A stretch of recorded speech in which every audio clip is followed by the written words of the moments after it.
निवडणूक 2024 मधील राज्यातील प्रमुख विजयी उमेदवार पियुष गोयल मुंबई उत्तर भाजपा, सुप्रिया सुळे बारामती राष्ट्रवादी शरद पवार, नरेश म्हस्के ठाणे शिवसेना, संजय दिना पाटील ईशान्य मुंबई शिवसेना ठाकरे गट, श्रीरंग बारणे मावळ शिवसेना, भाऊसाहेब वाकचौरे शिर्डी शिवसेना ठाकरे गट, रक्षा खडसे रावेर भाजपा, स्मिता वाघ जळगाव भाजपा, मुरलीधर मोहोळ पुणे भाजपा,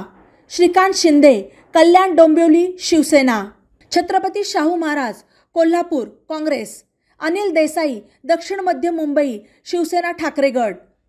नितीन गडकरी नागपूर भाजपा, अमोल कोल्हे शिरूर राष्ट्रवादी शरद पवार, गोपाळ पाडवी नंदुरबार काँग्रेस, विशाल पाटील सांगली अपक्ष, हेमंत सावरा पालघर भाजपा, अमोल कीर्तिकर मुंबई उत्तर पश्चिम शिवसेना ठाकरे गट, प्रतिभा धानोरकर चंद्रपूर काँग्रेस, भास्कर भगरे दिंडोरी राष्ट्रवादी शरद पवार. तर राज्यातील प्रमुख पराभूत उमेदवार सुधीर मुनगंटीवार चंद्रपूर भाजपा, नवनीत राणा अमरावती भाजपा, सदाशिव लोखंडे शिर्डी शिवसेना, सुनेत्रा पवार बारामती राष्ट्रवादी अजित पवार, भारती पवार दिंडोरी भाजपा. बातम्यांसाठी ई नवा मराठा यूट्यूब चॅनलला सबस्क्राईब करा आणि बेल आयकॉनवर प्रेस करा.